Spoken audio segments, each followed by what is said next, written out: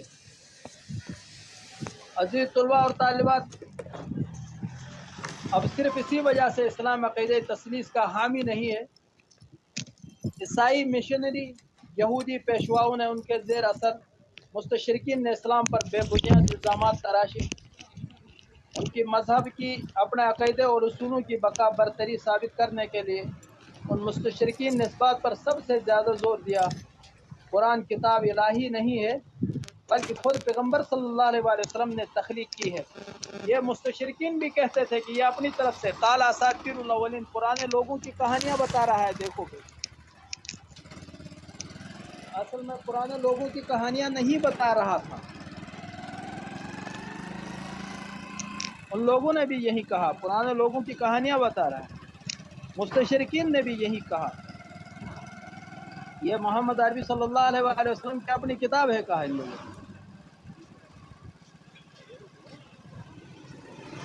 جو اس میں انبیاء علیہ السلام کے واقعات و قصص ہیں وہ عیسائیوں اور یہودیوں کی کتاب سے لے کر گئے ہیں، اور یہ قرآن کی آیتوں میں تکرار ہے، کہیں ناقابل فہم ہے۔ قرآن کی موجودہ صورتوں اور آیتوں کی ترتیب میں کوئی منطق نہیں ہے۔ ان تمام اعتراضات اور مفروضات کا ماخذ عیسائیوں کی مشنری کاوش ہے، جس کا نصب العین اسلام کے چہرے کو داغدار دکھانا تھا، تبلیغ و اشاعت پر باتیں کرنا تھا، رکاوٹ کرنا تھا۔ وہ لوگ جو ہم اور آپ میں سے یؤمنون بالغیب، غیب پر ایمان لے آئے تھے، پیغمبر کے اوپر قرآن اترتے ہوئے نہیں دیکھا، پیغمبر سے بالمشافہ ہماری ملاقات نہیں ہوئی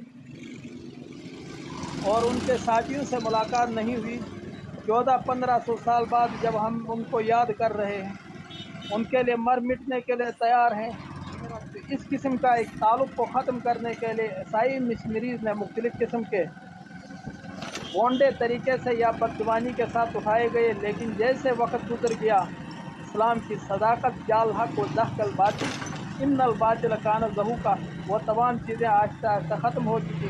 عزیز طلباء، جیرس سیل جنہوں نے انگریزی زبان میں سب سے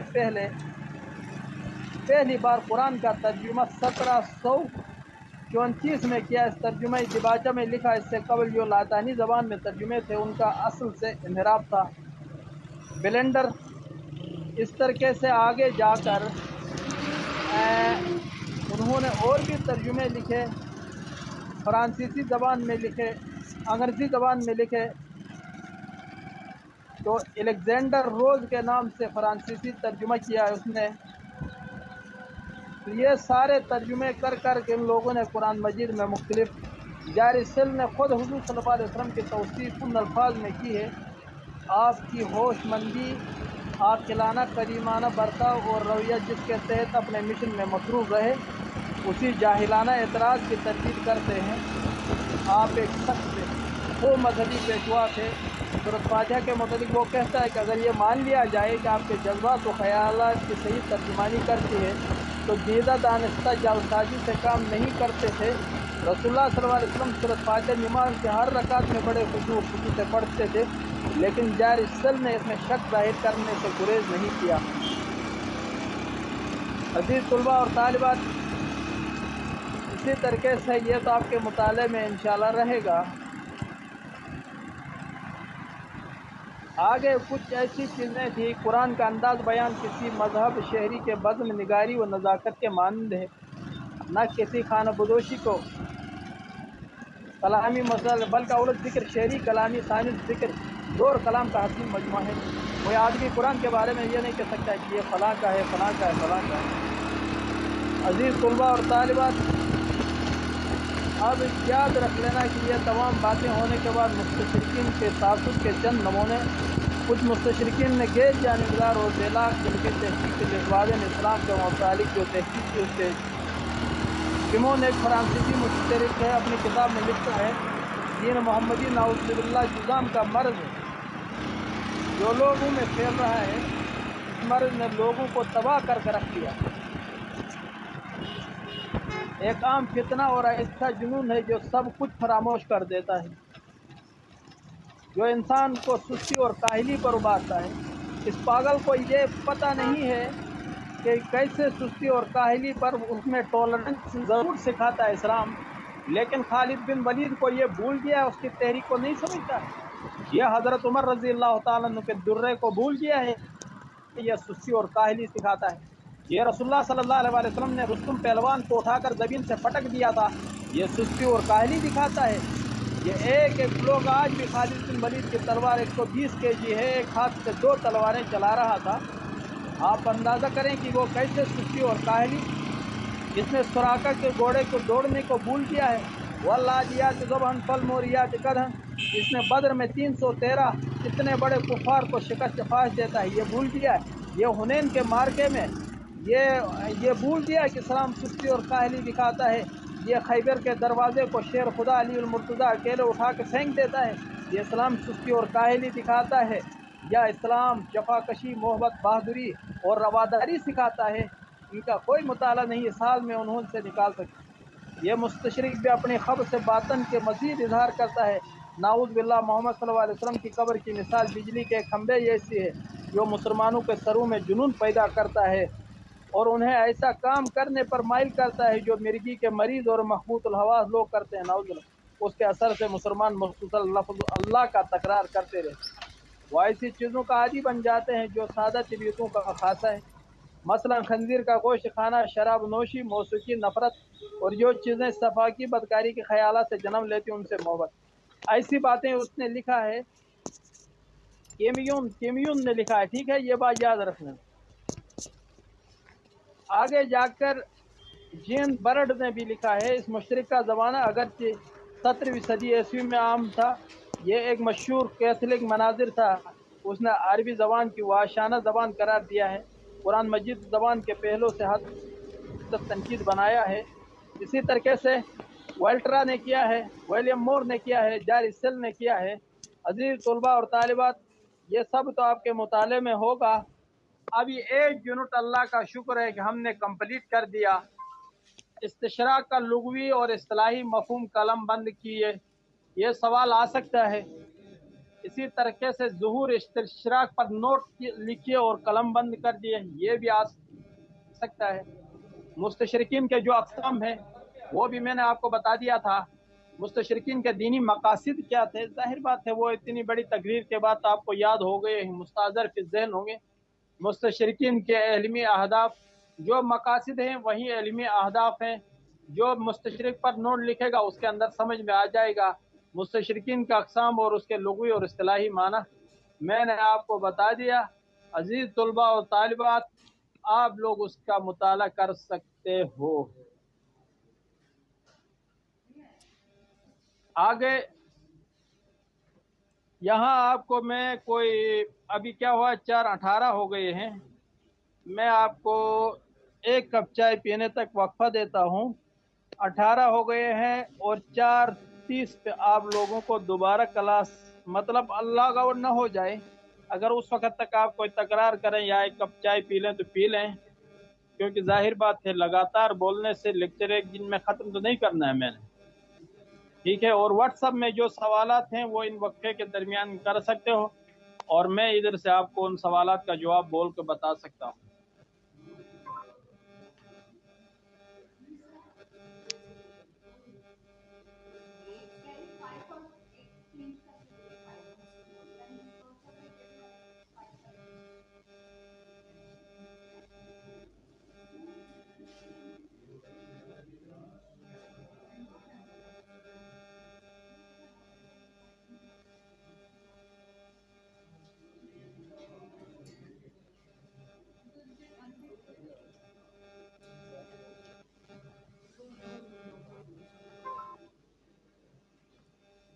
سوالات وغیرہ جو ہیں وہ اس حساب سے